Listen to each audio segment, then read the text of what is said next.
fidèles téléspectateurs d'avoir choisi Kin 24 Télévision ce soir parce que c'est une soirée spéciale, une soirée qui sera couverte de joie, couverte de bonne humeur et surtout couverte de découvertes et surtout couverte des histoires comme on n'en a jamais entendu ou encore jamais vécu ou encore jamais expérimenté. Pourquoi? Parce que nous parlerons de la femme et aujourd'hui nous avons l'occasion d'avoir sur ce plateau des femmes leaders qui incarne justement ce leadership avec beaucoup de soins et beaucoup d'expertise et beaucoup de respect et surtout beaucoup de féminité parce qu'en elles, on ne voit aucune masculinité.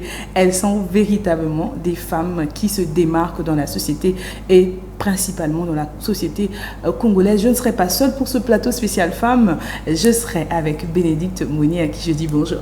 Bonjour Madame Karine. Comment tu vas Bénédicte? Je vais bien, merci et surtout bonne fête des femmes. Merci également à toi aussi. Merci. J'aimerais que ce soit toi qui souhaite la bonne fête à toutes les femmes qui nous suivent. Ouais, merci beaucoup Madame Karine. Alors j'en profite également de cette occasion.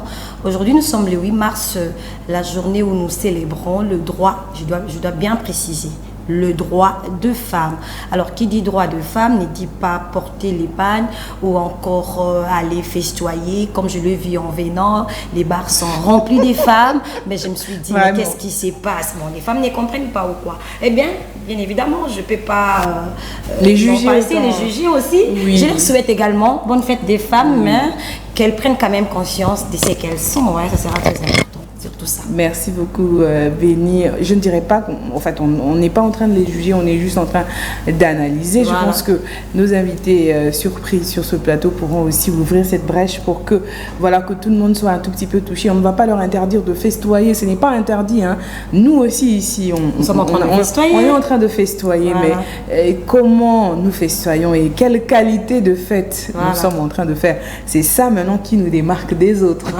On ne demande pas à ce que tout le monde vienne à la télé, ça c'est vrai, on ne demande pas à tout le monde de venir à la télé, mais aujourd'hui, je pense qu'aujourd'hui et hier, il y a eu pas mal d'activités dans la ville de Kinshasa et j'espère que certaines ont eu l'occasion de participer à ces activités. Espérons bien. Où la femme est prônée et surtout où la femme va apprendre, va se découvrir et surtout où la femme va se raffermir. Pourquoi? Parce qu'on va lui ouvrir des portes qu'elle ne connaissait pas ou encore des choses dont elle n'en avait pas conscience ou encore connaissance. On lui a ouvert ces choses et ça lui permet d'être propulsé en avant, d'aller en avant et de pouvoir apporter le changement parce qu'aujourd'hui, le 8 mars, nous prenons justement le changement, non seulement le droit de la femme, mais nous prenons aussi le changement, nous prenons aussi, comment dirais-je, en fait, un nouveau coup de vent des femmes qui ne viennent pas s'imposer de part égale à l'homme, non, mais elles viennent apporter une nouvelle touche, quelque chose de doux et de fort. Elles sont douées pour ça, n'est-ce pas? Bien sûr. La douceur et la force en même temps, parce qu'elles sont dotées de l'intelligence et des capacités. Exactement. Alors, contrairement à l'homme qui impose la discipline, la force, la discipline et l'imposition rien que par sa présence. Peut-être parler, aller plus loin, on dirait peut-être la dictature. Parfois, on va dire parfois parce que ce n'est pas tout le monde, on va dire parfois, parce que ce n'est pas tout le monde. Mais les femmes, de leur côté, elles apportent un peu plus de douceur. Elles disent non, mais avec de la douceur, elles restent fermes. Mais avec de la douceur, elles restent femmes. Et elles s'imposent avec de la douceur. Donc même quand une femme est dirigeante, quand elle demande quelque chose, c'est vrai qu'elle prend un ton sévère mais avec un sourire et ça fait même la beauté de la gestion. Parce que ce sont des femmes leaders. Justement. Bon, moi, elles vont nous faire découvrir je dirais pas le contraire de ce que vous avez dit, mais elles sont déjà en train de sourire. Elles savent de quoi je parle. Parce que généralement, moi je sais que les femmes, c'est vrai, on parle de la douceur, mais lorsqu'elles dirigent, là, on sent vraiment le côté lion de la femme. On touchera aussi un tout petit peu le côté psychologique. Ouais. Parce que ce n'est pas normal quand une femme dirige qu'elle soit trop drastique plus qu'un homme. C'est pas trop normal. Ouais. Là, tu as raison. C'est vraiment pas trop normal. Quand tu as parlé de la douceur, je me suis dit. C'est sûr qu'il y a quelque chose qui est caché derrière. Il y a quelque chose qui va pas. On a quelqu'un sur ce plateau qui va pouvoir nous expliquer ça. Ça, c'est vraiment une discussion entre moi et Bénédicte. Mais on la laisse écouter parce qu'on va lui poser une question et on espère qu'elle va pouvoir nous clarifier justement cette situation. Exactement. Alors, sans plus tarder, nous accueillons les femmes exceptionnelles qui sont sur ce plateau. Je pense qu'avec un gros plan, l'ingénieur Yves Bélingue va nous aider à voir les femmes qui sont magnifiques sur ce plateau, habillées en pagne, symbole de la force de la femme africaine. J'ai le plaisir, au fait, d'avoir sur ce plateau la sœur Véronique Lundolo, qui est directrice générale à l'Institut supérieur pédagogique catholique. C'est vraiment un honneur pour nous de vous avoir sur ce plateau. Et aussi, j'ai de l'autre côté Madame Chouchouna Le Salé, qui est, elle est présidente du centre d'encadrement pour l'encadrement de la jeune femme et de la jeune fille. Elle est aussi vice-cordon et chargée de programme au sein de la coalition des femmes leaders pour l'environnement et le développement durable. On sent qu'il y a de la matière ici. Ça va être chaud. Ça va être chaud. Alors ma soeur, sans plus tarder, un petit mot à ceux qui nous suivent maintenant. Merci beaucoup Madame Karine. Vous pouvez m'appeler Karine, ça me... Madame Bénédicte.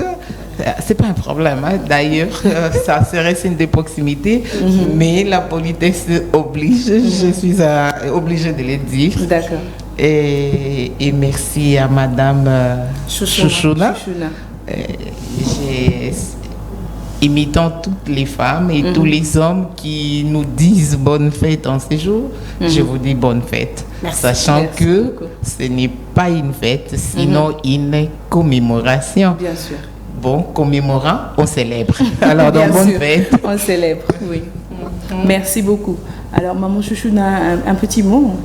Bon, un petit mot, je dirais bonne fête à toutes les femmes fortes de la République démocratique du Congo et toutes les femmes fortes du monde.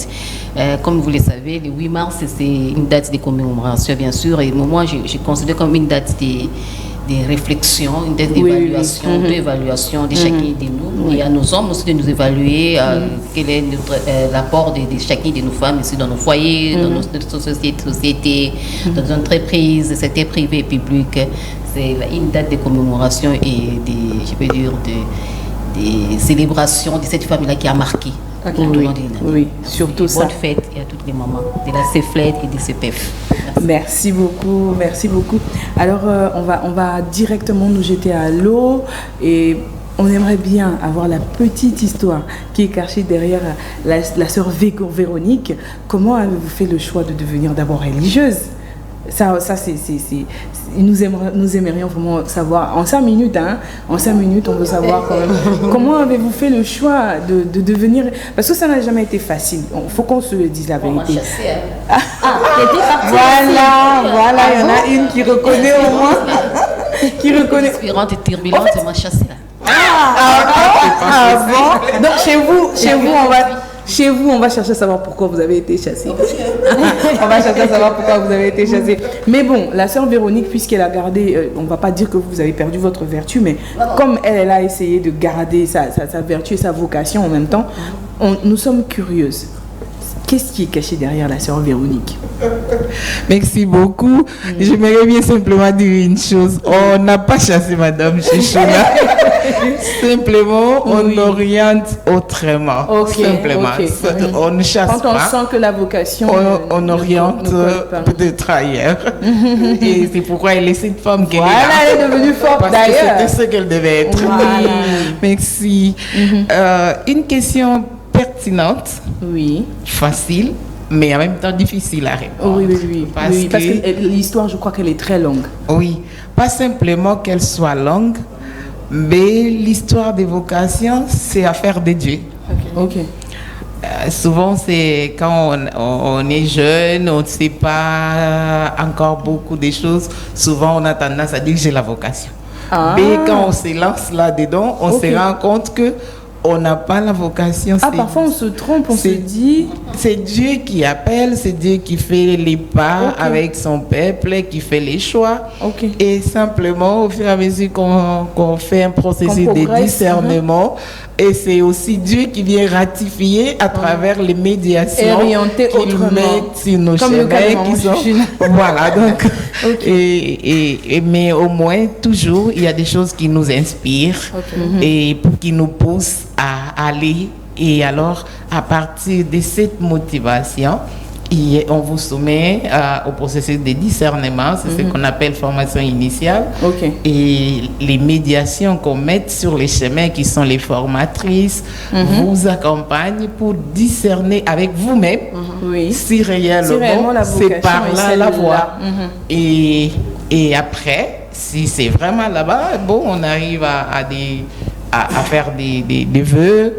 Et on accompagne encore, et puis des vœux qui sont d'abord temporaires, et puis ça devient perpétuel. Et ça commence d'abord par un vœu temporaire. Oui. Et puis après, si vous sentez que vous devez continuer, ça devient perpétuel. Perpétuel. Et ce n'est que quand on met religieux ou religieuse, on peut dire oui, on avait la vocation. Parce que on ne sait jamais. Le parcours, le parcours, il y a pas encore. C'est un processus. On comprend un peu mieux. Et puis oui, donc c'est dans ce sens-là. Et bon, j'ai été motivée, inspirée, et c'est le Seigneur qui dit bon voilà. Très jeune, qu'est-ce qui s'est passé réellement? Rien du tout, hein. Vous étiez dans une famille, je crois que vous avez eu des frères et sœurs au moins. Oui, j'ai grandi dans une famille chrétienne.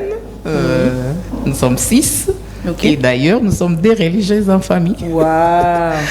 Bon, sans compter, j'ai une autre sœur religieuse qui est une cousine. Donc, on est 3 religieuses en famille. Mais de même papa, même maman, on est 2. D'accord. Donc, voilà. Et nous avons grandi en famille. Nous sommes allés à l'église. On a suivi les parents. On a été dans les groupes de formation des enfants, des jeunes, et doucement. Et puis, je suis allée à l'internat. J'ai étudié chez les sœurs. Je ne sais pas. Est-ce que ce sont ces sœurs qui ont été source d'inspiration? J'ai aimé ce qu'elles faisaient et doucement, j'ai fini les études. Bon, je disais, je vais continuer. Et chemin faisant, je dis, bon, non, je dois aller là-bas. Et je suis allée, j'ai demandé, et puis on m'a accueilli, et puis j'ai commencé la formation et je suis là. Est-ce qu'il y a un âge précis où vous pouvez avoir accès à ça ou pas? Bien sûr que oui, c'est déterminé par les différentes congrégations. Donc, les congrégations sont comme des familles. Alors, dans chaque congrégation, il y a aussi des normes, il y a des constitutions et des règles de vie, mais aussi des dates d'âge limite pour accueillir les jeunes. Par exemple, dans la mienne, c'est 23 ans. Si vous n'avez pas fait les études supérieures, mais si vous avez fait les études supérieures, on peut aller jusqu'à 24. Et comment avez-vous pu gérer le regard extérieur? Vous avez eu des amis certainement au lycée, là vous avez étudié dans les quartiers. Comment avez-vous pu gérer ces regards extérieurs? Vous voyez trop jeune et puis du coup vous décidez d'être une sœur religieuse. Oui, bien sûr qu'il y avait plusieurs regards et peut-être qu'il y en a encore. Il y a des ceux qui m'ont encouragée et il y a des ceux qui ne m'ont pas encouragée, qui se sont posés même des questions s'il y avait un problème. Elle est quand même assez charmante. Qu'est-ce qu'elle va faire là-bas? Et on s'est rendu compte que c'est Dieu qui appelle, on ne se décourage pas, on a des objectifs et on a des motivations à suivre. Et on dit, bon voilà, je vais poursuivre, je vais voir si je me trompe ou pas. Et alors, j'ai été accompagnée et puis, bon, chemin faisant, je suis là. Et dans votre parcours, à un moment donné, comme toutes les jeunes femmes, vous avez adhéré à quel âge principalement? Je suis allée au couvent trop jeune, j'avais juste 19 ans. Justement, c'est l'âge à laquelle on commence maintenant à se poser des questions. Déjà à 17 ans, 16 ans, on se dit, si je ne veux pas d'un homme, mais j'aimerais que dans les 2 ans qui arrivent, que je sois mariée, que j'ai quand même ne serait-ce qu'un enfant.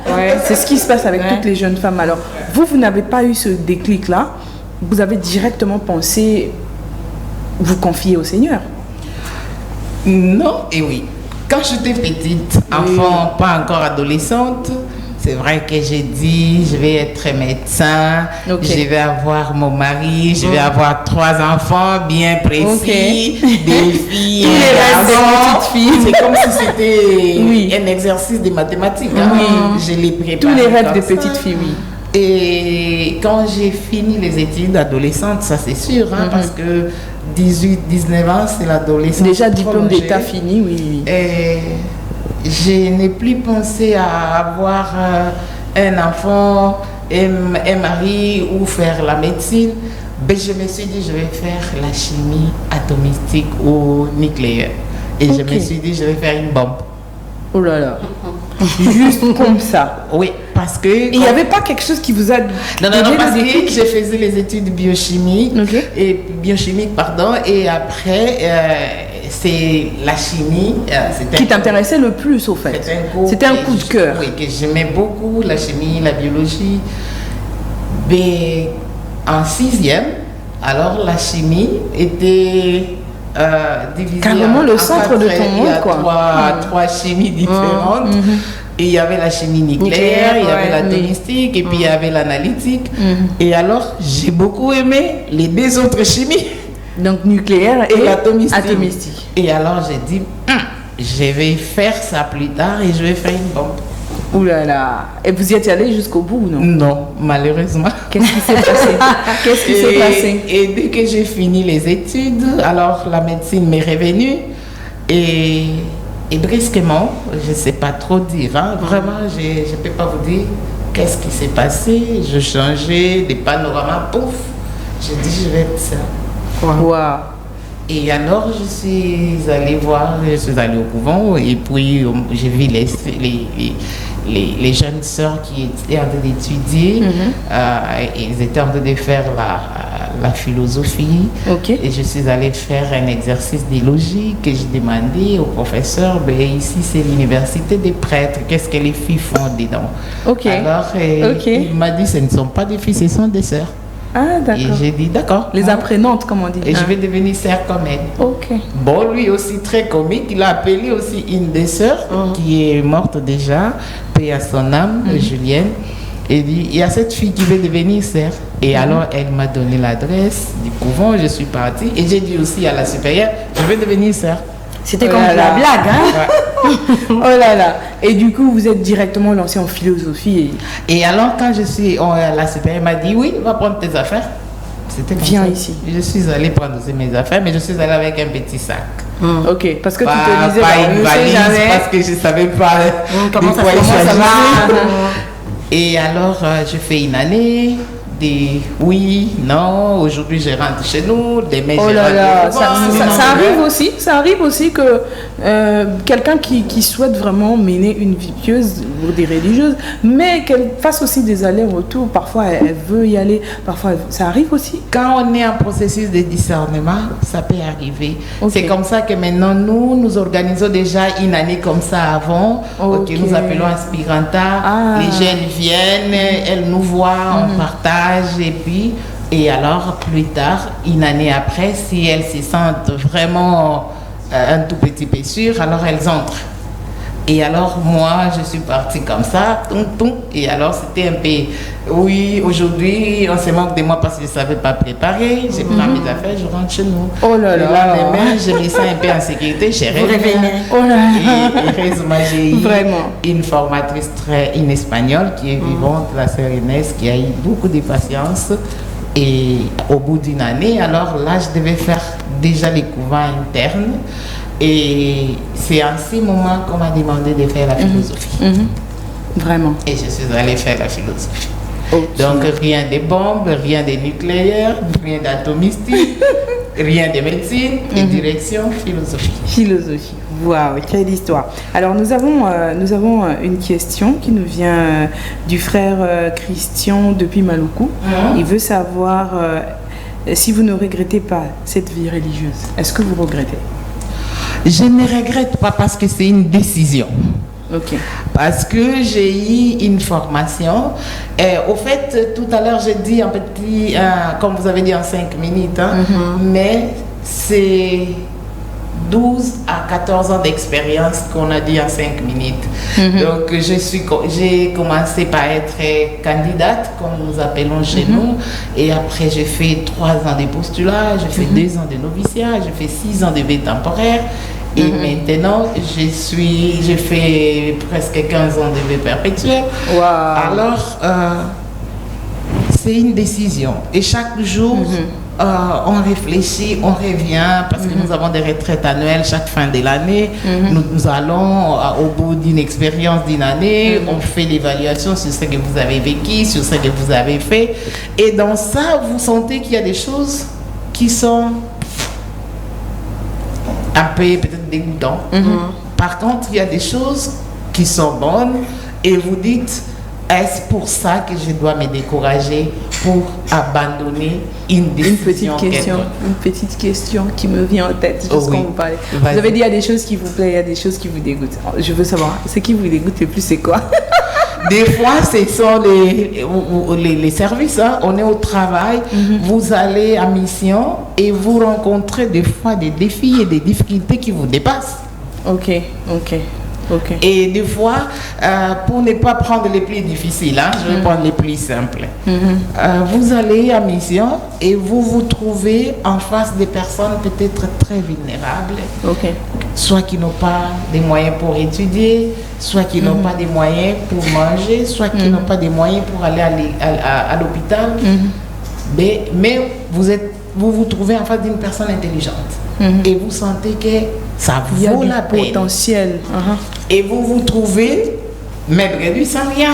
Vous vous sentez vous êtes incapable de faire quoi que ce soit. Limité et des fois sans force. Vous avez envie de l'aider et peut-être que vous ne pouvez pas.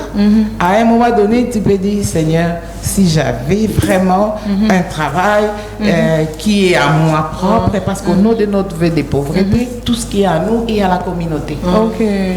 Alors, si on doit aider, on doit demander au discernement de la communauté. Voilà, j'ai trouvé telle personne qui vit telle situation.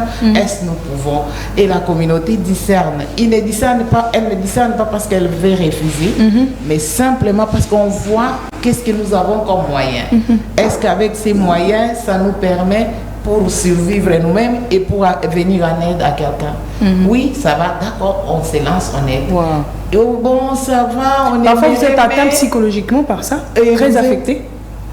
On est aimé, on peut être affecté parce que vous sentez que c'est une vie et vous aimeriez peut-être sauver la vie. Et alors, à un moment donné, tu peux dire, si j'avais beaucoup d'argent ou si j'avais telle situation, si je pouvais bien faire, est-ce que ça vaut la peine de continuer ou je dois sortir, travailler, avoir l'argent et puis commencer à aider les personnes?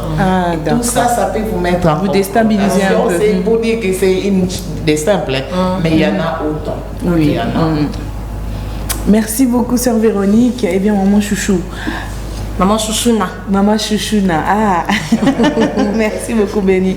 Alors, maman Chouchouna, c'est quoi l'histoire qui est cachée derrière cette femme que vous êtes devenue aujourd'hui? Une grande femme. En passant par le fait que vous avez été refusée. On dirait pas chassée. Hein. On dirait pas chassée. Moi, on m'avait chassée. Orientée autrement. Moi, je vais dire, on m'avait orientée autrement, mais en autre temps, je vais dire chassée. Et là où se trouvent mes soeurs qui m'avaient bien encadrée, je suis maintenant du fou de leur encadrement là. En tout cas, ce n'était pas une façon de chasser, mais c'était une façon de m'orienter. D'accord. Moi, ce n'était pas une vocation, hein. Je n'étais pas inspirée. En tout cas, moi, c'était une façon de fuir les hommes. Oh là là. C'était dû à un traumatisme. Pas vraiment traumatisme, hein. C'était pas le traumatisme, c'était pas ce que je vivais dans notre foyer, chez mon papa. Mon papa vient polygame, mais avec 3 femmes. Et avec ces femmes et autres là, la façon dont je voyais comment papa vivait avec ces 3 femmes, je me mettais à la place de nos mamans. Voilà. Alors moi je me mariais pour avoir un homme qui va me dicter, fais ça. Et lundi, l'autre là-bas, mardi, l'autre là-bas, mardi, tout comme ça. C'était bazar là. Bon, à l'âge de 8 ans, je m'étais révoltée. Je lui ai dit, papa, moi je serai aspirant, je dois être sœur religieuse, je n'ai pas besoin de me marier à l'âge de 8 ans. Oh là là. Et ce n'était pas la vocation, ce n'était pas l'inspiration, c'était une façon d'aller fuir. Parce qu'un jour, si je reste là, je serais demandée par un homme pour me prendre en mariage. Et mon papa est tout un temps vivant. Il utilisait son pouvoir à l'époque de mon bout là, il avait accepté que je puisse me marier, vous voyez. Alors, c'était une façon d'aller me cacher. Me cacher en devenant une religieuse. Et j'avais je peux dire, l'encadrée, une hollandaise, sœur Hollande, et qui m'encadrait, donc dans ça. Et j'étais trop turbulente. Joueuse donc sportive avec des consorts. J'ai défendu mon lycée partout avec des concours de génie en herbe, avec des footballeurs, tout consort. Mais j'étais trop turbulente. Et au point que les sœurs en ont eu marre. Elles se sont dit, on l'aime bien, mais à ce stade, non. À l'aspirana, elle se comporte comme ça. Et quand elle va devenir la sœur, comment elle va? C'était ça l'inquiétude des sœurs, en fait. Quand on nous emmène au couvent, il y avait des couvents des sœurs blanches et d'africaines. Quand on part là-bas, peut-être pour faire des petits travaux là, moi ce n'était pas le cas. Quand j'ai fait des cacahuètes, je mange.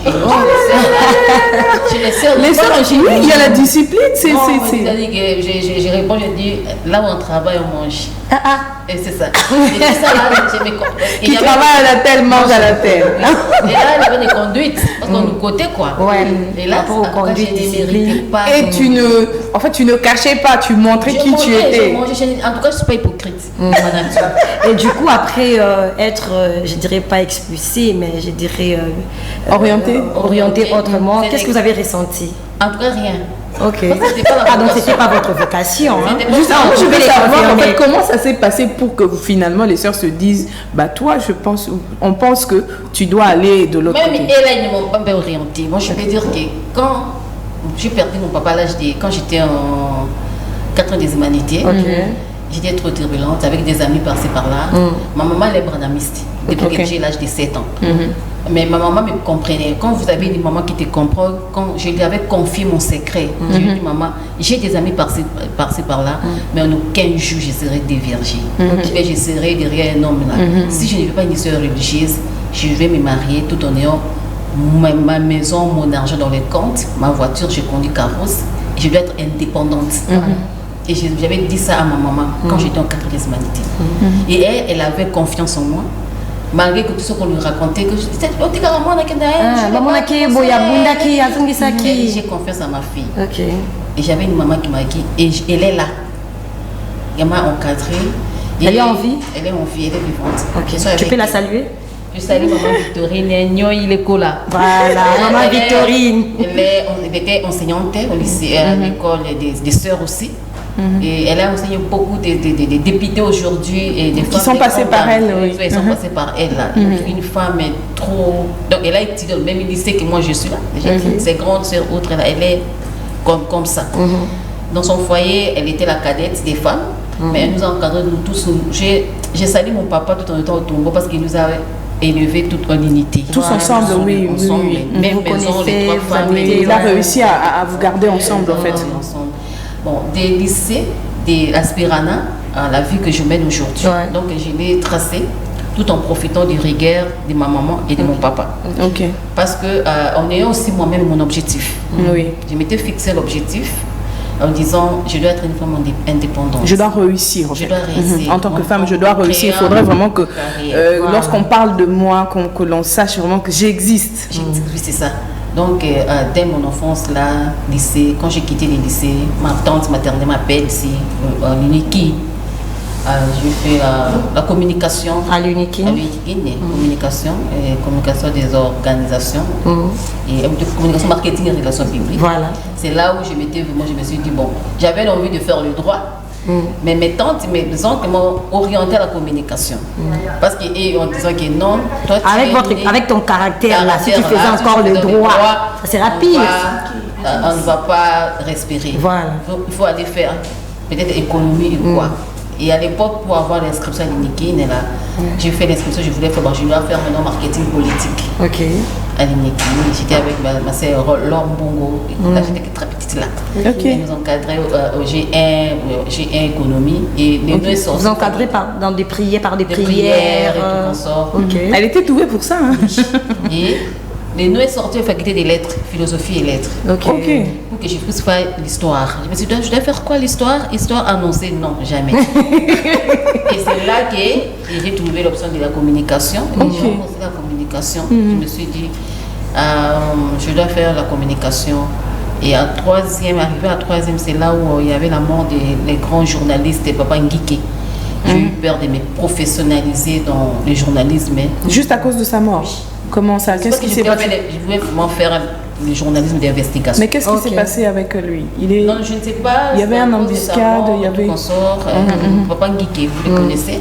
Bon, on a entendu parler, mais on journaliste ici. Bon, en tout cas, moi, à sa mort, là, ce qui m'a découragée, c'est ça. Alors, je me suis dit, je me lance maintenant dans faire marketing et relations publiques. Et après l'université, j'ai embrassé plusieurs choses, quoi. Je me suis dit, je suis faire INSS, quoi. À l'époque, c'était INSS, oui. Stage pratique, travail professionnel, autre, engagement. Je n'étais pas engagée. Alors, je me suis dit, j'ai été formée pour créer. Pourquoi pas créer? Voilà. Toujours derrière. Chercher de l'emploi. Lorsqu'on n'en trouve pas, on crée. Je dois créer. L'entrepreneuriat, c'est là où est venue l'idée maintenant de créer. Et j'avais la chance d'avoir un grand frère dont je salue en passant parce que je suis devenue aujourd'hui la grande dame de ce pays ici. C'est lui qui m'a aussi encouragée. C'est Alpha Doudou et Mbango. C'est lui qui m'avait encadré parce qu'on m'étant dit, chouchou naturel, toi tu as fait le marketing, moi j'ai fait INBTP, mettons en place les premiers immobiliers internet, donc on appelait IMO RDC. IMO RDC, on voit ce que c'est. Vendre, louer et acheter par l'internet. On a fait beaucoup de recettes, beaucoup de gens, on a fait tous les commissionnaires de la ville des 24 communes, on les a enregistrés, chacun des commissionnaires avec son compte, et ils postaient maintenant ses offres dans les comptes. Tu dois, si tu es partout au monde, tu veux avoir une maison à Kinshasa, louer, acheter. Tu passes par IMO. Il y avait des pourcentages qui revenaient à notre entreprise qu'on avait mis en place, et il y avait des pourcentages pour les commissionnaires, et on facilitait les choses. Et ça, on restait, on travaillait, j'ai recruté beaucoup des agents commerciaux, de formés, qui sont des marketing. C'est là où j'ai eu ces goûts-là. Vous êtes épanoui justement à travers ça. Malgré que j'étais là, tout en étant étudiante, j'ai travaillé avec Madame Marie-Ange Loukiana, une belle unité dans la question des gens, famille, enfants. J'encadrais les différentes structures qui travaillent sur la promotion de la femme et des enfants. Jusqu'à ce que, tout en étant nouvelle unité, on m'a nommé chef de service. Tout en étant étudiante, j'ai travaillé avec, à l'époque c'était le bourgmestre JC, des communes de Kalamou, pour regrouper les différentes structures qui travaillent sur la question de protection des enfants et tout. C'est là où l'idée m'est venue de mettre en place ma propre structure qui est pour l'encadrement de femmes et de la jeune fille. Pour la promotion de la femme et jeune fille. C'est-à-dire, je voyais parmi toutes les structures que j'encadrais, que j'accompagnais au niveau des communes de Kalamou, il y avait ces soucis-là. Il y avait des femmes qui avaient beaucoup de compétences et de savoir-faire, mais ils ne savaient pas comment l'utiliser. Et j'avais voulu les canaliser en leur formant et en leur donnant aussi de ces goûts-là, de savoir valoriser ce qu'elles savent bien faire. Je sais bien faire tresser des cheveux, pourquoi pas être une référence dans ton quartier? Je vais bien faire des galettes, pourquoi pas être une référence? Au lieu d'aller faire des gauche à droite, des choses qui ne t'honorent pas, mais concentre-toi sur ce que tu sais bien faire. Je craignais à ce que ces femmes-là vous copient votre côté des turbulences.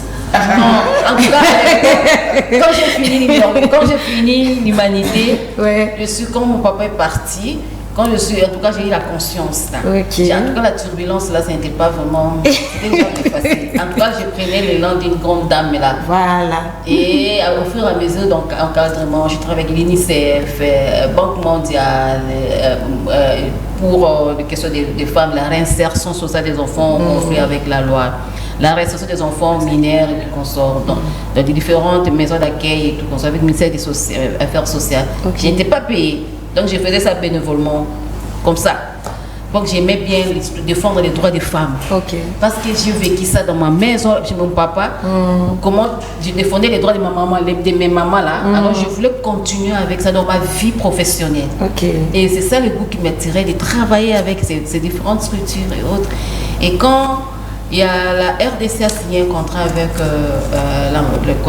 la Belgique pour mettre en place des tribunaux pour enfants et question des médiations. C'est là où j'étais la première aussi à être formée. On m'avait donné sous ma responsabilité les districts Funa et Lukunga. Là, je m'occupais des enfants en conflit avec la loi, des médiations, tout ça sans un franc de salaire. Le ministère des gens, famille, enfants. Aucune motivation financière. C'était un arrangement ou c'est juste... Pas un arrangement, c'est ma passion. C'était une passion pour moi. Et j'ai continué, j'ai travaillé avec, j'ai salue ici Didier Kabea et le ministère des gens, famille, enfants, le ministère de justice, le ministère des sociales. Je fais mon travail avec l'UNICEF et tout. Comme présidente du comité de médiation, je continuais et à un moment donné, je me suis dit, bon là j'avance. Je dois maintenant... J'ai besoin de me stabiliser ou les finances. Les finances qui accompagnent. Aujourd'hui, le gouverneur arrive et tout. Je dis, moi, je suis en fait les thèmes de référence. Quand je fais un thème de référence, ça part. Et M. Kimbouta qui me dit, mais toi tu es ministre du genre, famille, enfant, pourquoi tu traînes si Je ne suis pas ministre, ni même un salaire, ni prime. Mais c'est là, les femmes qui viennent, que j'encadre, elles ont leur salaire et autres, là, même moi. Mais comment en fait, moi je me demande comment ça se fait. Tu faisais ça juste par passion et tu ne demandais rien. Rien. Ce que j'ai gagné dans mon RDC là, à l'époque ça te permettait de... transport et tout comme ça. L'UNICEF avec ce $5 de transport, et ça me suffisait. En tout cas, c'était vraiment la passion. Et je continuais. Je n'étais passionnée par moi. J'étais sur ma tante et tout comme ça. Alors, je dois maintenant chercher à gagner. Vous aviez quel âge à cette époque-là? Vous avez au moins quel âge à cette époque-là? Je suis une grande dame. Mais la partie jeune. Non, à cette époque-là. Non, à cette époque, j'étais encore étudiante. Encore étudiante à l'UNIC. Encore une vingtaine d'années. Ah oui, une vingtaine d'années. Et puis, quand je finis l'université maintenant là, je finis avec des choses là. On a mis en place cette structure des portails immobiliers en RDC. C'est l'université de notre grande sœur, dans la même famille de Ngwa Nene Maïzana, qui est venue me voir. Tu sais pas quand je viens de Cancun, là où on parle des questions des changements climatiques, et on a mis en place une structure avec un Camerounais, un centre de technologie et innovatrice, donc il transfère des nouvelles technologies au pays. Moi, je suis à RCN, le réseau des communicateurs de l'environnement. Mais toi, tu peux gérer ça, comme je sais que tu as déjà géré, tu as la possibilité. Tu peux venir gérer ça et tout comme ça. Je voulais quitter Yadoudou pour aller, mais non, ça ne dérange pas, je vais parler avec Yadoudou. C'est son grand frère. Et il est allé, ils se sont échangés. Et je me suis dit, bon, j'ai formé, c'est que j'ai formé, j'ai déjà préparé des relèves. Et même resté, moi je pars créer un autre. Et je lui ai laissé avec l'équipe que j'avais mis en place. Moi je suis allée maintenant avec Madame Néné. J'ai une question de curiosité. Qu'est-ce qui vous donne autant de flexibilité en tant que femme? Je suis autonome. Si j'étais mariée à l'époque là, peut-être un homme allait me dire que non. Alors je disais, en tout cas, j'ai voulu comme ça. J'ai cherché à atteindre mon objectif. Dans un bon, on a compte. Apparemment, vous n'aimez pas le mariage. Madame Oliko Balaté, Madame Chouchina. Oliko Balaté. Non. Yo, question de Kateza, Yoka. Yo, ça la caca. Non, ben, tu connais tout comme moi, Béni. Non, oui, on va se faire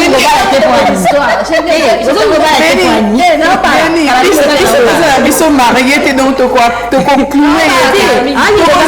le monde est marié. Aïe, attends, on va y aller, tout le monde bien. Alors, bah,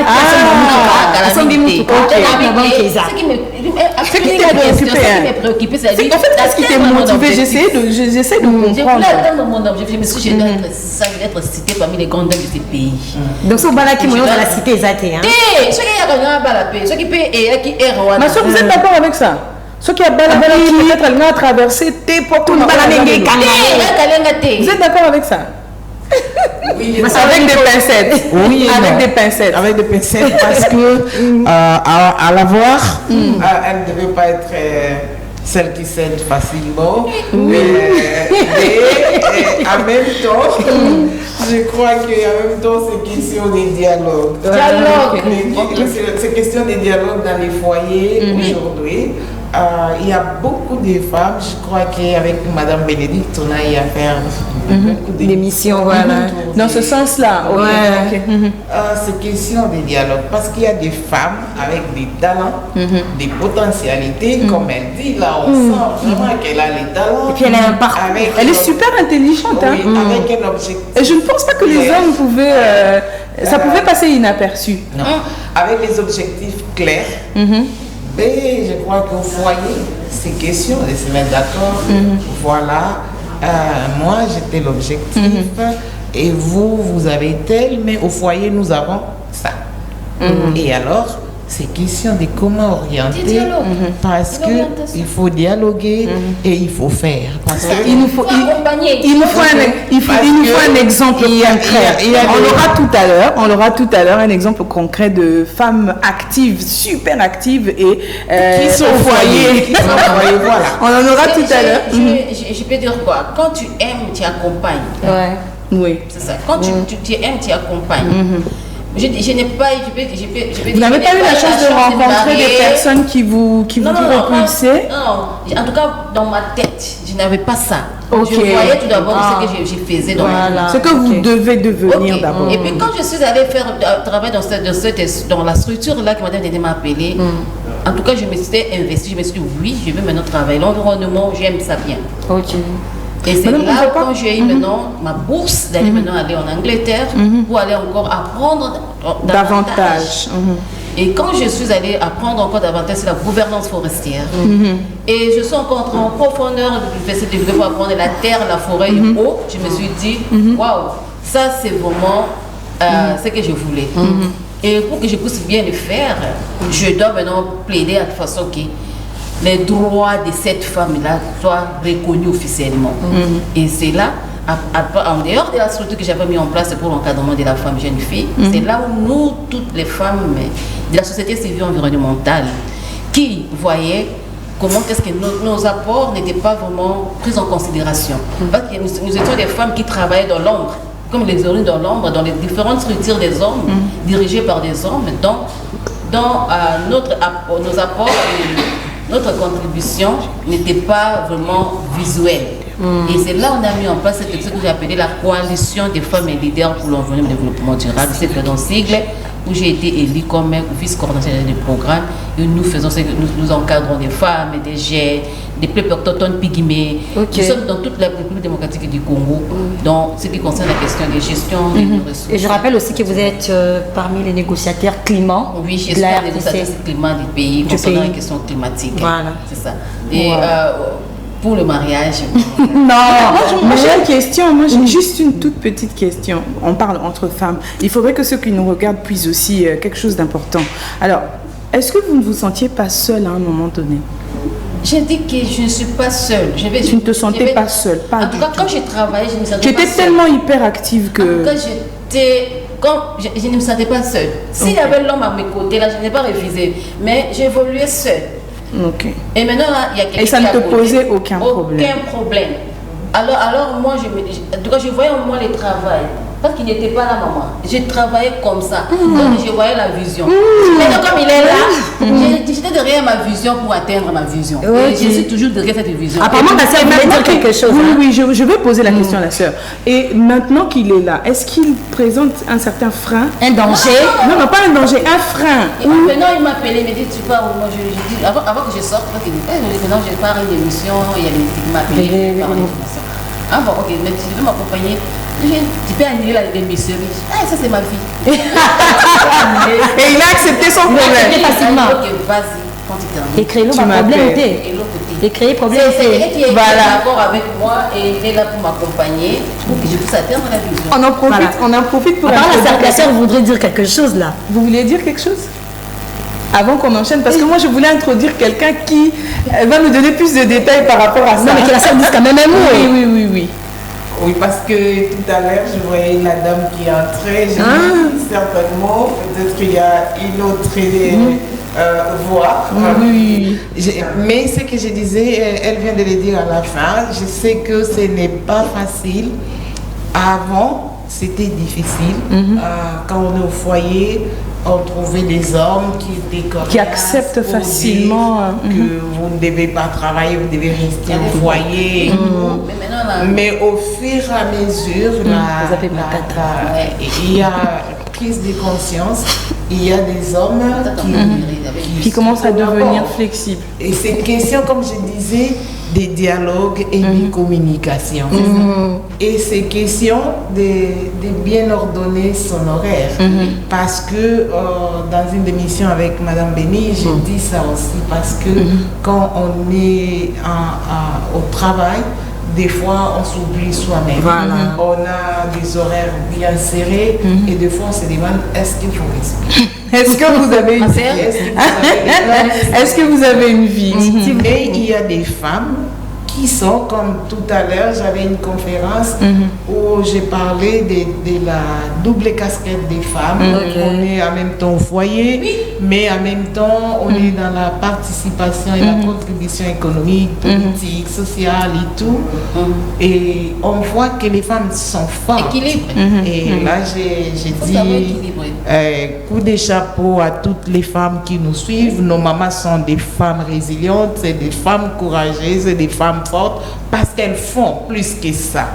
Et peut-être que la maman qui venait d'arriver peut nous dire comment elle concilie les choses entre la vie professionnelle et la vie du mariage, parce que nous les racontons, nous parlons parce qu'on est en contact avec les autres femmes qui les font et nous accompagnons des femmes aussi. Mais en même temps, elles sont là, elles vivent et elles le font bien. Mais elle avait des objectifs. Je voulais dire un instant, je lui dis des chapeaux parce qu'elle s'est dit elle doit avoir sa voiture, sa maison et son compte en banque et puis être parmi les femmes reconnue de ces pays et elle a atteint ses objectifs. Alors je crois que maintenant elle a adouci un tout petit peu. Ce que je voulais dire, je ne suis pas encore mariée, mais je suis une femme qui a des enfants à la maison que j'encadre. Là d'ailleurs c'est votre vocation. J'ai 6 enfants que j'encadre, que j'élève depuis là, ça fait maintenant 15 ans que ma soeur est partie. 11 ans qu'elle est partie. Et tu es restée avec les enfants. Très bien. Et je comprends pourquoi vous avez tenu le coup. Et ce qui est vrai avec la vision là des argent et tout ça, c'était quand j'étais encore très jeune, mais la vision était que je dois être citée parmi les grandes dames de ces pays. Effectivement, vous êtes déjà aujourd'hui vous êtes satisfaite. Comme la sœur. Je suis satisfaite, mais j'ai continué à si vous voudriez alors soyez nommé ministre. Bien sûr, pourquoi pas. Pourquoi pas? La politique ne m'intéresse pas. On va y arriver. On va y arriver. Nommer la ministre, comme ça je suis à la maison, je me réveille. Madame, je suis ministre. D'accord. On va y arriver sur vos rêves de grandeur. On va y arriver. Je pense que ça va aussi orienter la vie d'une jeune femme qui nous regarde maintenant. Alors nous allons recevoir maman Pasteur Senda qui, elle est justement l'exemple parfait d'être épouse, mère et en fait femme pasteur qui est au quotidien à l'encadrement des brebis. Alors moi je dirais que j'ai eu la chance de vivre ça parce que à un moment donné de ma vie elle m'a encadrée et je voyais comment elle était, comme la sœur venait de dire, organisée en termes de famille, organisée en termes de l'œuvre de Dieu, organisée dans la vie spirituelle, et c'était magnifique. Alors maman, on veut savoir en tant que femme autonome et en même temps épouse et mère, comment vous faites? Parce que ici là, maman Chouchouna, elle s'était mise dans un carré où elle avait que des objectifs et relayé au second plan le fait de se marier tout de suite. Elle en avait envie, mais elle relayait ça au second plan. Et la sœur, elle, de son côté, elle, c'était une vocation et elle a décidé justement de rester fidèle à sa vocation et de continuer jusqu'au bout, bien que femme leader, directrice générale d'une institution où elle encadre des étudiants. Mais elle s'est décidée de rester vraiment focus sur ce qu'elle voulait. Et maman Chouchouna, pareil. Alors vous, comment vous êtes départagée entre ces 3 tâches? Parce qu'on a comme l'impression que vous êtes superwoman. Oui, je suis vraiment super normale parce que il y a une femme idéale aussi dans la Bible. Oui, vous pouvez rapprocher votre micro. Il y a une femme aussi, comme moi dans la Bible, qui a eu plusieurs casquettes. Il s'agit de Déborah. Elle était épouse, parce qu'on dit femme de Lapidote. Elle était juge en Israël. Elle était prophétesse. Elle était en même temps femme poète.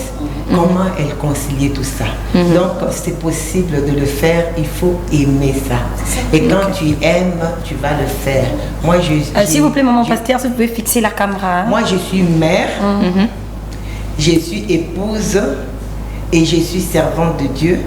Et j'ai encadré les jeunes filles, tout comme les couples. Je me suis inscrite. J'ai été étudiante, j'ai fait la théologie tout en étant mère et épouse. Et je suis arrivée jusqu'en licence, donc je suis licenciée en théologie, mais j'ai étudié en tant qu'épouse à la maison, en tant que mère. Je suis encadré mes enfants. Moi, je n'avais pas de répétiteurs à la maison, c'était moi-même qui encadrais mes enfants, qui préparais les devoirs avec eux, qui les accompagnait. Il faut dire que j'ai fait la théologie quand mon cadet est arrivé en 5e primaire. Alors j'ai compris que ses aînés peuvent l'accompagner dans le devoir. Et moi, je peux aller sur les bancs de l'université pour étudier. Et les matins, comme on avait cours les après-midi, les matins, je me réveille très tôt matin. Je n'avais pas de bonne de la maison. Je reviens, je termine à préparer. Mes provisions, je les fais les dimanches parce que nous avions la semaine anglaise. À un moment donné, j'étais aussi... Donc j'étais dans l'entrepreneuriat, je vendais les vivres frais. Je pense que quand tu venais à la maison, tu trouvais. Donc je sors, j'achète mes poissons, mes poulets, j'achète tout, je mets à la maison et je mets le tableau devant, les gens viennent, ils achètent. Et quand ils achètent, comme je suis servante de Dieu, il est arrivé que je partage aussi la parole de Dieu avec mes clients et les clientes qui venaient acheter la marchandise. J'ai dit tout simplement qu'il faut aimer ce qu'on fait. Et pour l'œuvre de Dieu, il faut avoir la vocation, surtout en tant que femme, même dans la famille ou dans le foyer. Si tu n'as pas la vocation, personne ne va te croire, parce que c'était pas facile aussi pour que mon mari accepte ça facilement. Et d'ailleurs, moi-même, je ne croyais pas tellement à cela. Mais j'étais en train de faire ça sans croire que je peux le faire. C'était les gens qui étaient autour de moi, qui voyaient en moi le leadership, une femme leader qui peut encadrer des filles, des mères et même des couples, parce que j'étais en train de le faire. Et c'était même mon entourage qui a commencé à me réveiller pour dire que maman, non, tu ne peux pas étouffer cette grâce. Toi, tu dois faire la théologie, parce qu'il y a déjà une grâce en toi. Et c'est le monde qui m'entourait, qui a même décelé ce qui était en moi. Le temps que je ne comprenne ce que j'étais, et je me suis lancée, c'était pas facile. Est-ce que votre mari a accepté ça facilement ou il fallait des négociations comme la sœur venait de soulever tout à l'heure? Il faut beaucoup de communication pour que ça passe. Est-ce que c'était facile? C'était pas facile. Il reconnaissait bien sûr que j'étais servante, j'ai servi Dieu, mais aller étudier. Donc il m'a fait asseoir. Est-ce que tu es sûr de ce que tu fais? En tout cas, tu dois m'expliquer. Parce que ces choses, on ne les fait pas par sentiment. On ne les fait pas par imitation. Parce que tu veux imiter quelqu'un, moi j'ai dit non. Moi j'ai reçu l'appel. J'ai reçu l'appel quand j'étais encore jeune fille, mais je ne comprenais pas ça. Parce que quand je suis allée là-bas, on nous a aussi posé la question. On nous a donné un TP. Donc avant d'entrer et d'avoir vos cours normalement, on vous donne d'abord un travail ou un TP. Vous non, devez... on m'a inscrit. Maintenant, dans le cours, un prof maintenant nous a donné un TP. Et chacun écrive comment il a reçu l'appel. C'est à ce moment-là que je me rappelle qu'au fait, j'ai reçu l'appel, j'étais encore fiancée. Comme mon fiancé était pasteur, quand j'ai reçu cet appel, moi j'interprète, sûrement parce que je vais épouser un pasteur, voilà pourquoi j'entends cette voix. Moi j'avais entendu une voix audible. Josué 1:8, que ce livre de la loi ne s'éloigne point de ta bouche. Et en tout cas, le Seigneur m'utilise dans la parole. Quand je libère la parole, elle sort vraiment avec puissance. Comme moi, je l'avais entendu. Et elle est témoin, elle peut dire. Et je me suis maintenant rappelé toutes ces choses. J'ai dit, le Seigneur s'adressait à moi. Et moi, je pensais que moi, femme, non, les pasteurs, c'est pour les hommes, pas moi. Mais non, à l'église, pendant que j'étais en train d'exercer, les dons s'est manifesté, la vocation s'est manifestée. manifester. Et les gens qui étaient autour de moi réalisaient que j'étais ça alors que je n'avais encore rien fait. Et la famille aussi reconnaissait cela le temps que j'ai commencé à lui faire comprendre, parce qu'en tout cas, il disait, non, sûrement tu es en train d'imiter Simon.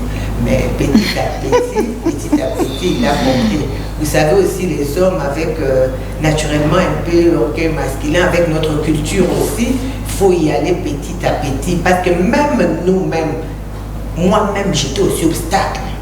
Parce que moi-même, j'ai reçu personnellement, mais j'ai pensé que c'était adressé à une autre personne. Je pense que c'est à cause de la culture. Si c'était dans une autre culture, je ne pense pas que cette femme européenne allait penser que cette parole était adressée à son mari. Non. Mais je pense que s'il y a eu cet obstacle, c'est à cause de la culture. Il a fallu du temps pour que je comprenne que c'était adressé à moi. Et parce que c'est quelque chose que j'aime. Et je le fais avec amour, avec sacrifice. Donc votre mari n'est pas pasteur? Il est pasteur. Ah, ok. Je veux dire que j'avais cru que c'était adressé à lui, parce que alors qu'on était fiancés, lui il était déjà pasteur. Il avait déjà cette vocation-là, on savait déjà que lui était pasteur. Alors, moi je me disais que ce n'est pas moi. Quand même, c'est vous qui avez entendu c'est moi. Oui, je me suis dit sûrement parce que je vais épouser un pasteur, voilà pourquoi j'ai entendu cette fois. Or, quand Dieu a appelé, quand il a créé l'homme et la femme, il a responsabilisé les deux. Assujettissé. C'était aux deux. Même le ministère pastoral, c'est pour les deux. Parce que dans la Bible, on dit qu'il n'y a ni juif, ni grec, ni femme, ni homme. Donc l'esprit n'a pas de sexe. Mais c'est seulement dans notre culture qu'il y a... En fait, on essaie un peu de faire la différence. Vous pensez que la culture est un obstacle pour les femmes? Vous pensez que la culture est un obstacle pour les femmes? Oui, allez-y. Je ne peux pas nier et ni aussi accepter, parce qu'il y a plusieurs cultures, mais la coutume est rétrograde. Donc il y a des cultures que nous pouvons valoriser, mais il y a d'autres qu'on ne doit pas accepter. Il y a d'autres cultures qui rétrogradent et qui affaiblissent et puis qui essaient un peu de nous rabaisser encore. Quand maman parlait, je me suis rappelé moi, à l'époque, des rêves. Moi, quand je suis en train de faire, c'est comme si je suis en train de faire des choses que j'avais déjà rêvé à l'époque, quand j'étais encore, je voyais. Je me voyais dans un champ, on m'avait mis dans un champ avec des petits enfants, avec beaucoup de fruits, je suis en train de donner à ces enfants-là. Et on me dit, voici la forêt, et c'est un peu tout ce qui est herbe courbée, redresser tout ce qui est C'était un message. En fait, tu n'avais pas compris. Et maintenant, là, je suis en train de c'est aujourd'hui ce que vous faites. Voilà. Quand vous encadrez les jeunes filles, vous encadrez les femmes. Oui, c'est sûr. Je donne la formation de leadership. Voilà. Donc,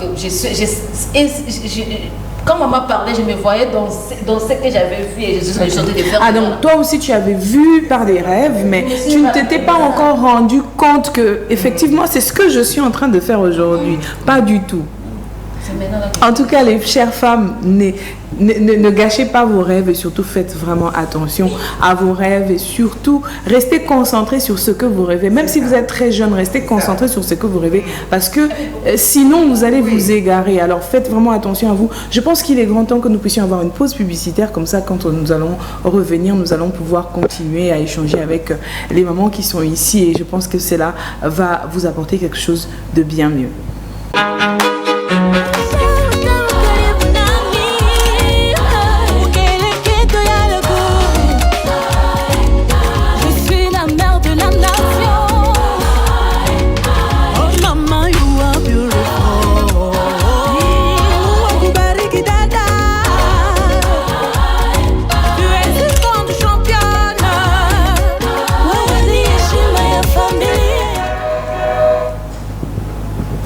De retour sur ce plateau, fidèles téléspectateurs, spécial 8 mars, nous sommes sur ce plateau avec Bénédicte Monnier, avec qui nous avons commencé cette discussion, cette longue discussion avec des femmes leaders.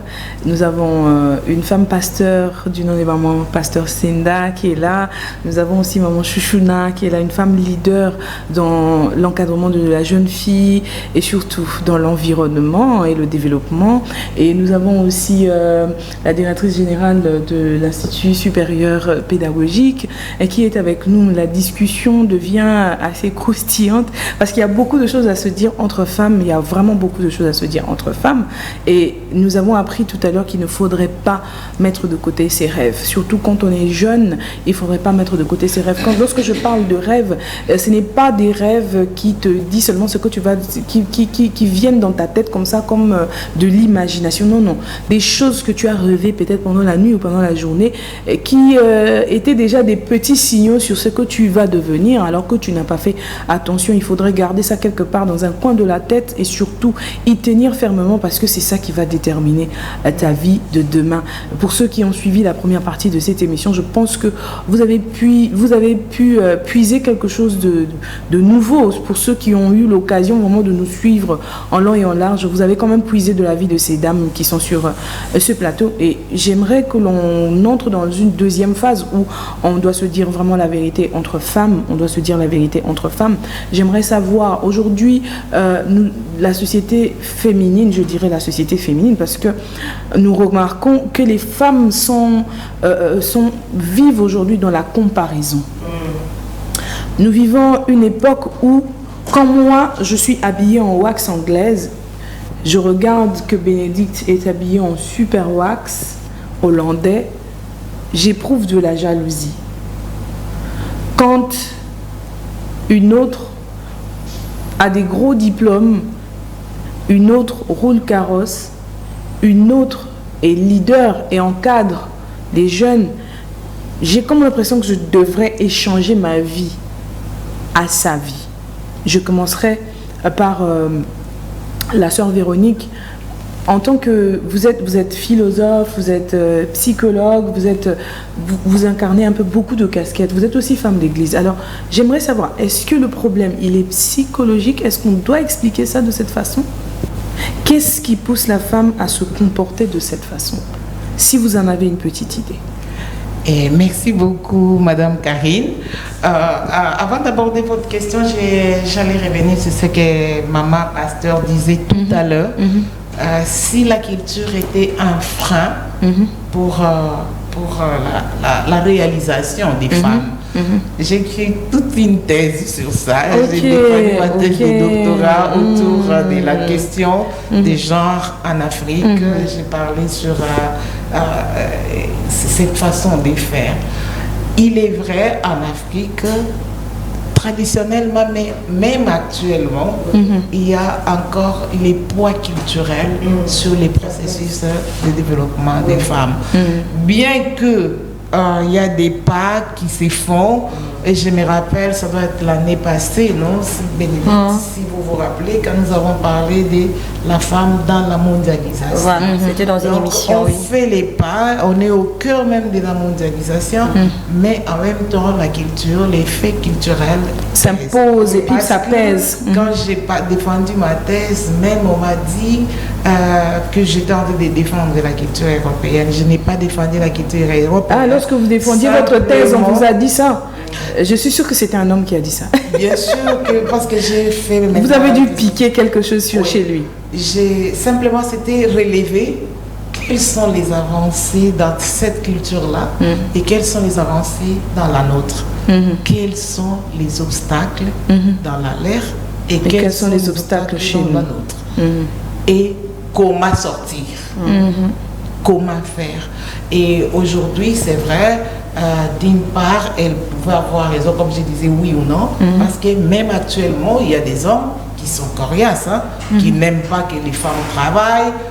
Vous avez tout, j'ai amené l'argent, mais la réalisation de quelqu'un n'est pas simplement l'argent de son époux. C'est comme ça que je disais, elle avait des objectifs, elle voulait bien se réaliser, être elle dans ce qu'elle voulait. Donc, et c'est ce que maman disait tout à l'heure, papa était pasteur, elle pense avoir recevoir ces messages, mais papa lui dit, ah, vous voulez imiter. Jusqu'à ce qu'elle-même se rende compte que Ce n'est pas Je n'imite pas, quoi, c'est moi.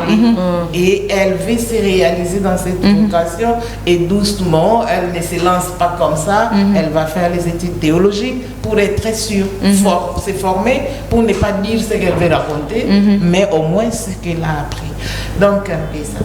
Mais par contre, ce que vous dites tout à l'heure, c'est un grand problème, un grand défi aujourd'hui.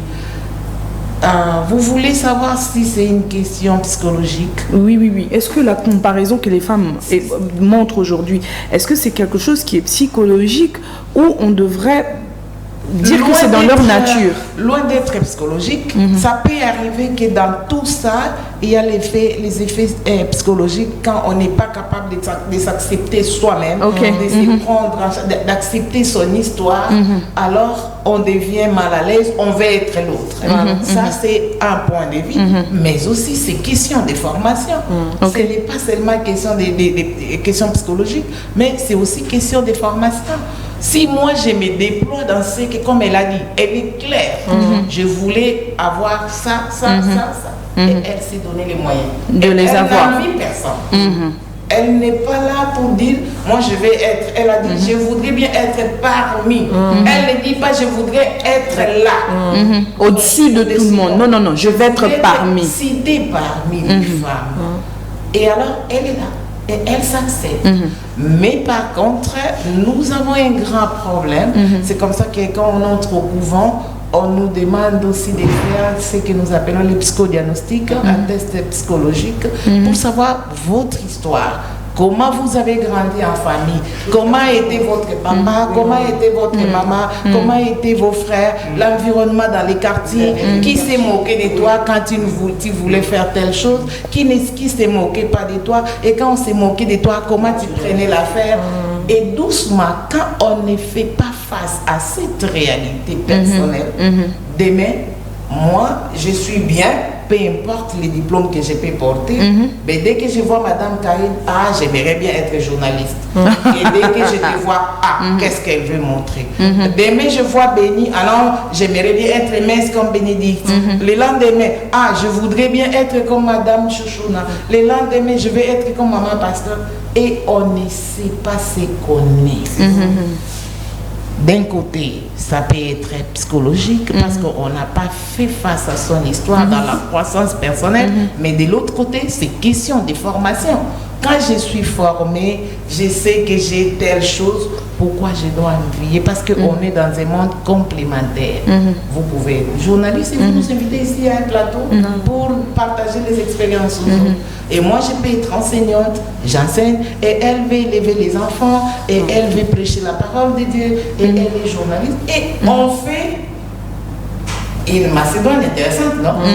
On forme une équipe complète. Et si tout le monde, nous devons être les journalistes qui vont soigner les gens. Si tout le monde, malheureusement, la jeunesse par manque de formation, veut se comparer. Et comme maman disait, ou c'est maman Chouchouna qui disait, il faut aimer ce qu'on est et ce qu'on veut faire. Tout à l'heure, j'ai partagé mon expérience d'une création de la bombe à une religieuse. Des contrastes. Voilà. Des contrastes. Et je suis là. De la médecine à la philosophie. Et même il y a des personnes qui m'ont découragé en cours de route, je disais tout à l'heure, soit pourquoi je suis religieuse, parce que je suis dynamique, je suis capable de beaucoup. Il y a ceux qui se sont moqués de moi parce que j'ai fait la philosophie, c'est pour les hommes.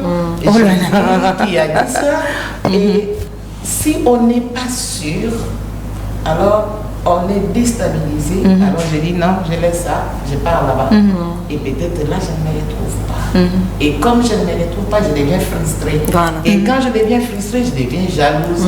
Je ne supporte plus les autres. Tel passe, je gonfle. Tel passe, je cherche comment l'éliminer. Et on vit aujourd'hui dans un méli-mélo.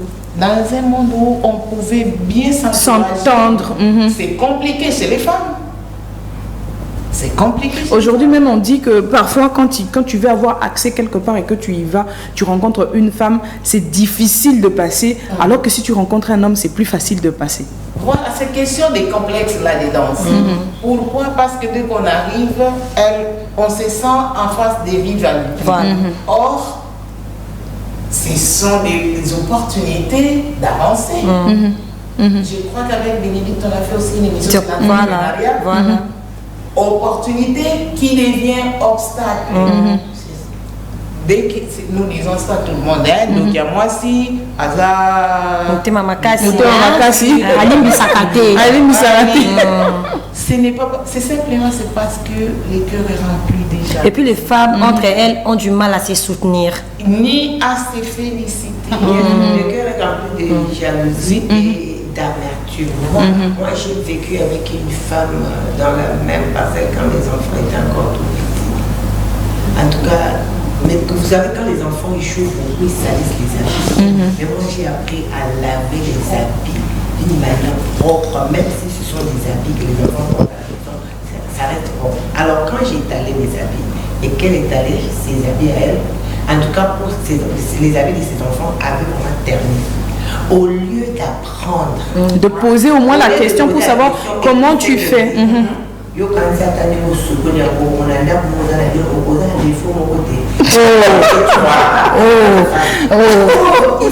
qu'on soit en mesure d'apprendre. Moi, je me rappelle que quand je nettoyais les habits de mes enfants, il y avait une grande dame qui était à côté de moi. Elle m'a dit, mais je veux que tu nettoies bien, mais tu as un problème de rinçage. Il faudrait que tu rinces avec suffisamment de l'eau, que la mousse et toute la saleté sortent, tu verras que les habits auront l'éclat. Elle ne sait pas d'où je suis venue. Elle ne sait pas d'où j'ai appris. Au lieu d'apprendre, elle se bloque. Et c'est ça le propre des femmes. Voilà pourquoi il y a d'autres qui sont un peu rigides. Même dans la cuisine, comme ça, elle ne peut pas innover parce qu'elle ne veut pas apprendre de l'autre. Quand peut-être son mari lui dit, parfois, elle en devient jalouse. J'en ai entendu des témoignages comme ça où une femme est devenue carrément jalouse de sa sœur parce que chaque fois qu'ils allaient manger un repas chez sa sœur, son mari lui disait, tu vois comment on nous a servi? Est-ce que tu vois comment ta soeur a... Les plats que ta soeur a utilisés, les mets qu'elle a fait, est-ce que la prochaine fois qu'on va accueillir les amis ou quoi, est-ce que tu peux faire la même chose? Oh, pourquoi tu aimes me comparer? Elle pensait que son mari faisait des comparaisons avec sa soeur. Sa propre soeur, au fait. Voilà. Aujourd'hui, la sœur Véronique, elle est directrice générale de l'Institut supérieur pédagogique catholique. Mais si on fouillait dans les fonds où on allait plus loin dans les enquêtes, vous allez comprendre que ce sont justement, je confirme pas ce que j'ai dit, mais je suis en train justement d'analyser. Vous allez comprendre que ce sont aussi ses sœurs qui vont peut-être lui mettre les bâtons dans la roue, qui vont peut-être faire des choses, des pots de banane, qu'elles soient justement remplacées. On ne veut pas la voir là-bas, mais on veut voir une autre personne, que ce soit un homme, mais pas une sœur comme nous. On dirait qu'elles se sentent, je ne sais pas moi,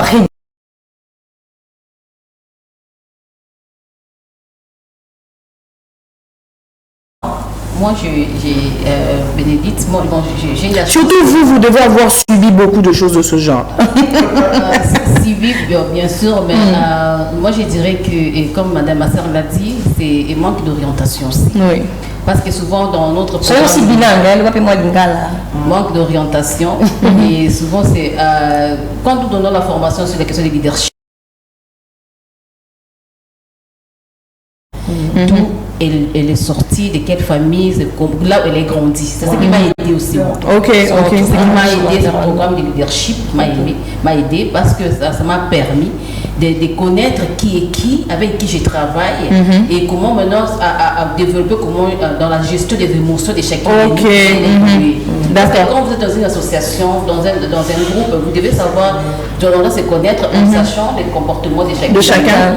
Et comment gérer chacune. Comment gérer les émotions de chacune. Chez les mangas, l'air d'émotions de consort. Chez elle a vécu telle situation de son enfance. Nous avons l'aider à remonter ça pour arriver à ça. Et ma sœur aussi avait dit, quand je parlais de la vision, on est dans nous sommes autour d'une vision, mais chacun de nous a sa vision. Quelque chose à apporter. Et chacun de nous a sa vision, donc nous devons travailler avec nos propres visions pour atteindre notre vision principale de l'organisation de l'institution. Et là, ça demande l'implication, ça demande de tout le monde en mettant les efforts et en sachant qui est qui. Et en développant, c'est ce que nous appelons le co-développement personnel. Donc en accompagnant chacun de nous à trouver des solutions d'elle-même. D'elle-même qui a trouvé des solutions sur elle. Là, ça va nous aider à je vais dire la jalousie et autres là. On pourra balayer ça, on pourra mettre ça de côté. Nous faisons, au sein de la CFLED, là où je suis la vice-conseillère du programme, nous sommes des femmes.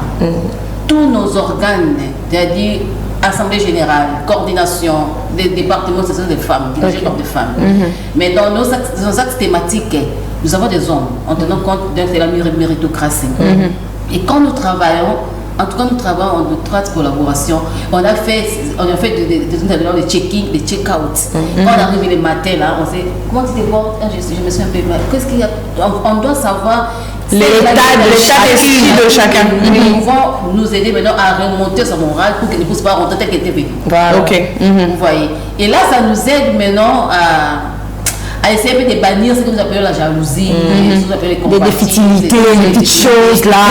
Vous essayez d'équilibrer les émotions pour que tout se passe bien dans le milieu professionnel. Oui, et pour parler des questions en général, c'est la question de formation, comme ma sœur l'a dit, la question d'éducation et d'orientation.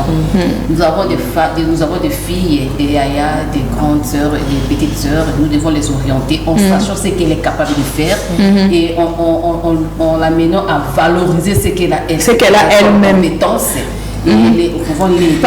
Par rapport à ce que vous dites, oui, on en vient. Par rapport à ce que vous dites, valoriser ce que l'on a. J'ai une question, je pourrais peut-être la donner à maman pasteur. Comment faire pour se valoriser soi-même alors qu'on a un problème, par exemple, d'infériorité? On se sent très souvent inférieur parce qu'on est tout le temps jugé, mal jugé par les gens. Alors comment on fait pour se valoriser? Je pense qu'après maman... Madame Karine, tu dois avoir quelqu'un. Moi souvent je fais cet exercice. J'appelle les enfants. Ok. À la maison avec vos propres enfants. À la maison avec vos propres enfants. Et on travaille aussi avec vos collègues aussi. Ils vont te dire que voici tes défauts, tes qualités. Et toi maintenant tu vas travailler sur tes défauts pour les améliorer. Et aussi tes compétences. Tu vas travailler sur tes compétences là maintenant pour te perfectionner encore davantage.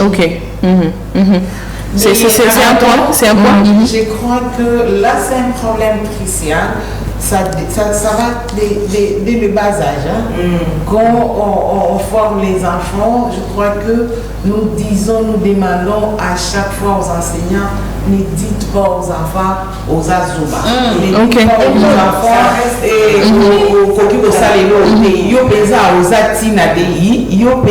ça stresse les enfants.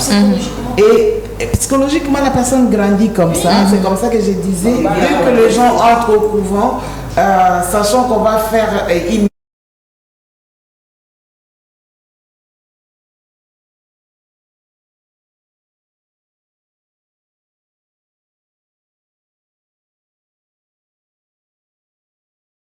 chacun va gagner quelque chose. On est autour d'un bénévolat et alors on doit être solide. Sinon, alors en cours de route, on lâche. Ça va, on a peut-être organisé. Mais est-ce que ça arrive aussi dans votre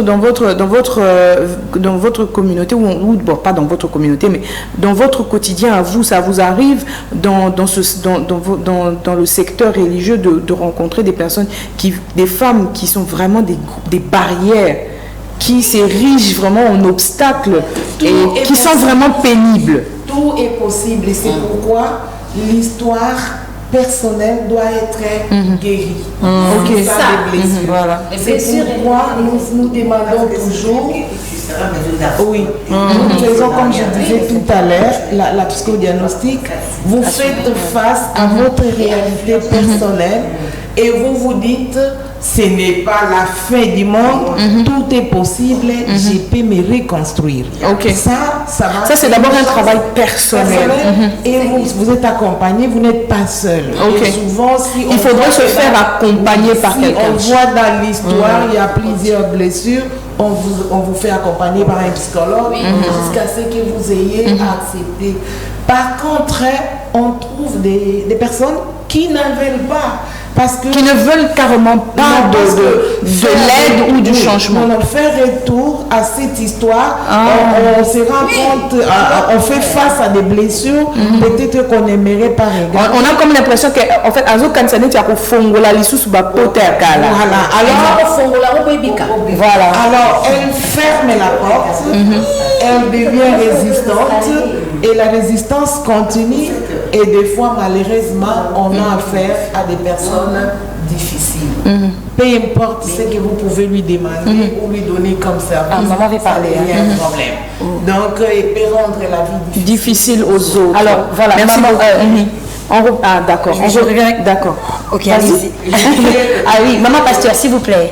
C'est vrai, nous sommes en train de parler de la jalousie, de la comparaison des femmes. Et là, ça se passe même dans les églises. Oui. Alors, comment vous gérez ces genres de situations à l'église? Nous gérons ça avec la prédication parce que la parole de Dieu est là pour... Les micros. La parole de Dieu est là pour purifier, pour sanctifier. Quand la personne écoute la parole de Dieu, c'est pour que cette parole corrige la personne. Voilà pourquoi on prêche.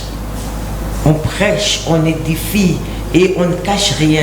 On ne modère pas la parole. Le problème, on n'altère pas la parole. Il faut la prêcher telle qu'elle est pour qu'elle travaille dans le cœur de la personne, pour qu'elle enlève des racines d'amertume.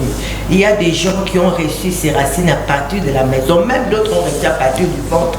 Quand il est dans le ventre de sa maman, la maman dit en tout cas je ne veux pas de cet enfant, je dois l'apporter. L'enfant a déjà entendu. Et l'enfant naît avec des blessures. Il se sent rejeté. Même si vous ne les rejetez pas, lui-même a des préjugés. Quand il arrive à un endroit, il suffit seulement qu'on le regarde. Il faut savoir quand peut-être il n'y a rien du tout, mais seulement ce qu'il a vécu dès son enfance. Mais nous prêchons que Jésus est venu guérir les cœurs brisés. Il est venu libérer les captifs, il guérit les cœurs. Mais il faudrait qu'on expose ces cœurs à Jésus pour qu'il guérisse. Il ne faut pas cacher la blessure, il faut l'exposer même à la personne médicale qu'il puisse faire le pansement. Et d'où la contribution personnelle.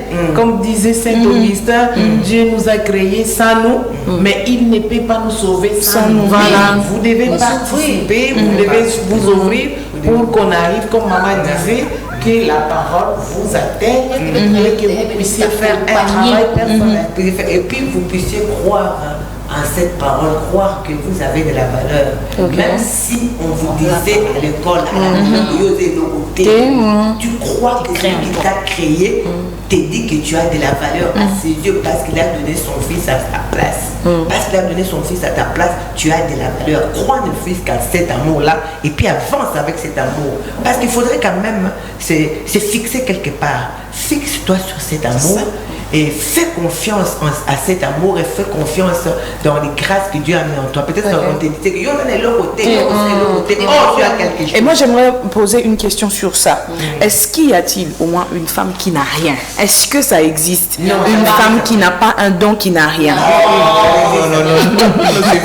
Ce sont des femmes qui s'ignorent, qui se fassent, qui se comparent, qui ne veulent pas savoir que j'ai quelque chose que je vais mettre au profit des autres. Des autres, oui.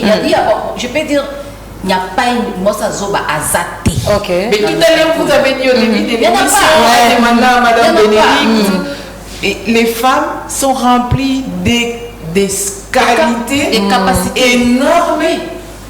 Les chers hommes, je crois que vous nous suivez, je ne suis pas contre vous, mais les femmes, on les a cités au moins. Des qualités et des capacités que les hommes n'ont pas. Oui. Mais aux hommes aussi d'aider aussi ces femmes. Il y a des hommes qui ne veulent pas. Qui minimisent pour que cette qualité meure. Qui minimisent et qui ne veulent pas faire extérioriser. Et d'autres même vont plus loin. Parce que tu fais même les j'ai l'argent, je t'amène de l'argent, je te donne tout ça, toi tu restes tellement tu étouffes. Ça suffit pas. Il y a des hommes aussi qui étouffent les talents. Et vous savez, dans mes recherches, je me suis rendu compte que les femmes sont plus fortes que les hommes. C'est la dernière question que j'avais. Je l'ai dit. Attendez, avant de répondre, la dernière question que j'avais, c'est celle-là.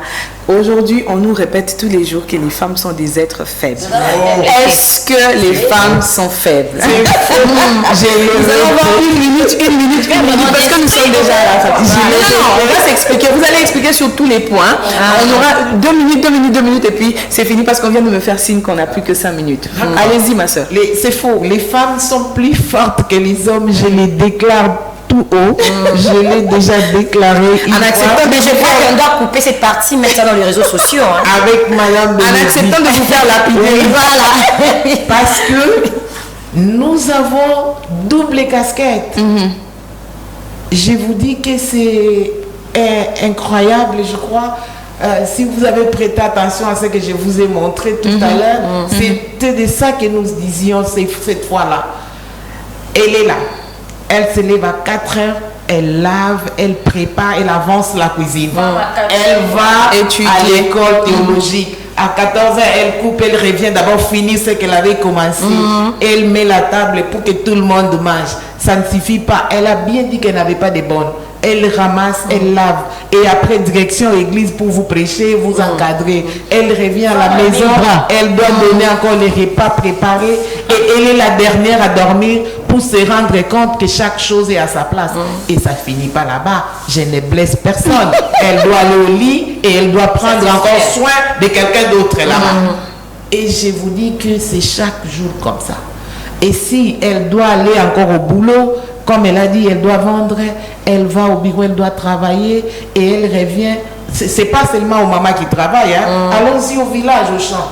Elle se lève très tôt. Elle va d'abord chercher les maniocs dans l'eau. Elle vient les étaler. Elle fait les repas pour que les enfants mangent et partent à l'école. Elle va au champ. Elle cultive. Elle ramasse les poules. Elle a tout le temps un sac sur la tête. Elle a le bébé derrière. Après, quand elle finit encore, elle a son mari au lit. Les hommes n'auront pas 2 minutes. 2 jours, c'est beaucoup. Là, c'est résister. Là, c'est non. Qu'est-ce que vous en dites? Je vais toujours illustrer ça avec la parole. Je vois la maman de Moïse, alors que Pharaon a décrété une loi qu'on devait tuer tous les bébés garçons. C'est cette maman qui réfléchit comment est-ce qu'elle va faire pour sauver son bébé. Elle garde d'abord son bébé 3 mois, elle cache. Après, elle réfléchit comment je vais faire. Elle sort, elle va vers le fleuve là avec sa fille. Elle dépose son bébé dans ce qu'on appelle le Moïse. Un panier. Moïse dans le panier. Oui. Et puis elle laisse sa fille, complice avec sa fille. Regarde, il faut veiller. Et puis tu viendras me dire quoi. Pendant ce temps, papa ne sait même pas ce qui se passe. Mais c'est elle qui tourne. Non, le Seigneur a donné l'intelligence, l'intuition. Comment est-ce qu'elle avait prévu que la fille de Pharaon passera là? Le Seigneur a donné l'intuition aux dames. Parce que les hommes raisonnent. Elle ne raisonne pas. Elle arrive directement à la solution. Si tu lui poses la question, mais explique comment tu as arrivé là. Je ne saurais pas t'expliquer. Cette intuition, c'est la rapidité. Voilà. Elles sont rapides dans la manière de trouver des solutions parce que Dieu leur a donné l'intelligence intuitive. Et c'est vraiment merveilleux. Mais je ne veux pas trop comparer. Je veux dire que nous sommes ainsi pour nous compléter et travailler ensemble. Je ne voudrais pas que nous puissions nous mettre en rivalité avec les hommes. Non. Dieu les a placés à nos côtés pour que nous travaillions. Dieu nous a donné la force et l'intelligence et nous, de notre côté, la capacité d'encaisser et surtout de l'intuition. Son intuition, elle peut sauver sans... Vous avez comme l'impression qu'elle n'a pas réfléchi. Mais comment tu fais des choses comme ça? Tu ne réfléchis pas. Son intuition a dit. Et du coup, le résultat est positif. Oui, le résultat est positif. En tout cas, c'est la force de la femme. Je pense que nous allons terminer avec Maman Chouchou. Elle a beaucoup à dire parce que depuis que la sœur parlait, Maman Pasteur a parlé, elle avait beaucoup. Je me suis dit non, elle, on la garde pour la fin. C'est sûr qu'elle va nous surprendre. Je dirais en disant que nous sommes appelés à travailler ensemble, l'homme et la femme, parce que nous sommes l'aide semblable de l'homme. Et nous sommes une force pour l'homme. On est là pour l'accompagner. Peut-être on nous dit faible par la corpulence, l'état physique, mais faiblesse, non. Nous sommes femmes par notre sexe, mais nous sommes porteuses d'un symbole universel. Nous portons les enfants. Mais les sexes ne nous discriminent pas. Les sexes ne disent pas que vous êtes faible parce que tu es femme. Non. On a une force que Dieu nous a donnée. Quand Dieu avait endormi Adam, il nous donnait des compétences, des capacités, la rapidité que ma pasteur venait de dire maintenant, là, de trouver des solutions que peut-être l'homme ne pourra jamais trouver. Mais nous sommes l'aide semblable. Travailler ensemble et on ne doit pas nous sous-estimer. Nous avons une force intérieure et extérieure qui peut être qui est ignorée et à celui qui veut les découvrir, il le découvre. Mais on ne doit pas nous dire. Souvent, comme Madame Masser l'a dit, au sein de la société civile environnementale, comme vous voyez, Madame Chouchouna, c'est une experte en questions de genre. J'ai écrit beaucoup d'ouvrages et tout avec les PNUD, des questions de changement climatique et des femmes, et tout, sur l'apport de la femme dans la conservation, l'apport de la femme. Comment est-ce que nous arrivons à parler des 5 outils? Nous aurons l'occasion de toucher chaque femme pour ne pas créer des conflits dans son foyer et son travail et tout comme ça. La femme est forte. Dieu nous a donné cette capacité de surmonter des épreuves, cette capacité de surmonter des douleurs que personne ne peut. Prenez un exemple, maman est là. Si aujourd'hui papa souffre de l'amibe, tu vas voir comment que papa va se déchirer. Maman, quand elle va souffrir de l'amibe, elle gère. Je ne peux pas même remarquer, elle gère. Parce que déjà les douleurs de contraction, les douleurs d'enfantement, c'est des douleurs atroces et terribles. Inexplicables. Porter les bébés pendant 9 mois. Le premier trimestre là, c'est très pénible, mais elle s'en sort ou non. La femme est forte. Voilà. Est-ce qu'on peut applaudir quand même pour cette femme forte là? Vraiment. En tout cas, je pense que c'est par ici que nous terminons. Je laisserai le mot de la fin à Bénédicte. Voilà, c'était un réel plaisir, surtout de partager cette expérience avec des grandes dames, des femmes leaders.